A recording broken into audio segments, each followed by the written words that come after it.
తెలంగాణ ప్రజల ఆత్మగౌరవాన్ని. ఇగో ఇంకో వార్త, ఇగో రోజు రోజుకు ఎట్లా ఎట్లా దారుణాలకు ఉరిగాడుతున్నారంటే, డ్రగ్స్ వద్దనందుకు పెట్రోల్ పోసి తండ్రిని చంపిన కొడుకట.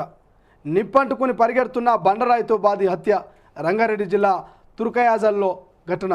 పరారిలో నిందితుడు, స్పెషల్ టీంతో గాలిస్తున్న పోలీసులు. డ్రగ్స్ మానేయాలని మందలించిన కన్న తండ్రినే చంపేశాడు కొడుకు.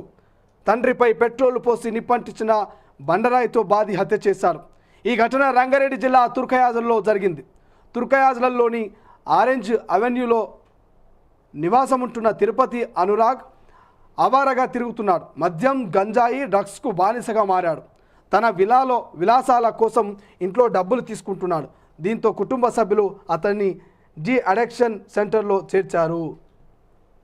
ఎట్లున్నాడు చూడు, బేకారుగాడు, అవలగాడు, ఫాల్తుగాడు. మంచి మంచోళ్ళకి సావులు వస్తాయి కానీ కిచోడు సావు రాదు. అరే కన్న తండ్రిని చంపుతాడు ఆయన ఎవడన్నా? మరి ఇంత దారుణము నిజంగా అప్పట్లో బ్రహ్మంగారు చెప్పారు, ఎన్నో అరాచకాలు ఘోరాలు చూడబోతున్నాం భవిష్యత్తులో అని. కానీ గింత దారుణమైనటువంటి ఘటనలు చూస్తారని ఎప్పుడు అనుకోలే. కన్న తండ్రిని ఎలా వాడిని పెంచి పెద్దగా చేసిన కన్న తండ్రిని ఎలా నిప్పంటించి పెట్రోల్ పోసి నిప్పంటించి అట్లా కూడా చనిపోకపోతే బండరాయితోటి బాధ చంపిండట.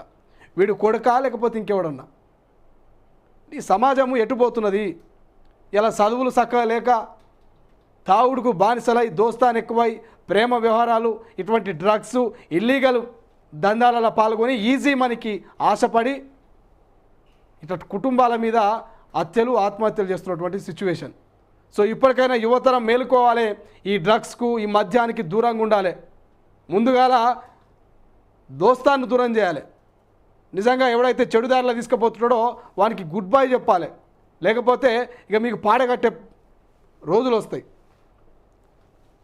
పాపం మందుకు ఈ డ్రగ్స్ బానిసైనని చెప్పేసి ఇక డిఅడిక్షన్ సెంటర్లో చేర్పించినట్టు ఆ కుటుంబ సభ్యులు. మా కొడుకు బాగుపడతాడు, మమ్మల్ని ఉద్ధరిస్తాడు, రేపొద్దున 4 మెతుకులు పెడతాడు మాకు అని చెప్పి డిఅడిక్షన్ సెంటర్లో చేర్పిస్తే ఇక పైసలు లేక డ్రగ్స్కి అలవాటైన పానం కదా, పిచ్చి పిచ్చి లేచినట్టుంది పాపం వానికి. పైసలు లేక ఆగమాగమయ్యి ఇక కన్న తండ్రి మీదే ఇంత అఘాయిత్యానికి పాల్పడ్డాడు. ఇసోటి కొడుకులు ఉంటే ఎంత, సస్తే ఎంత. కానీ అనవసరంగా పాపం కన్న తండ్రిని చంపిడు వాడు. ఇక్కడ చూడిగో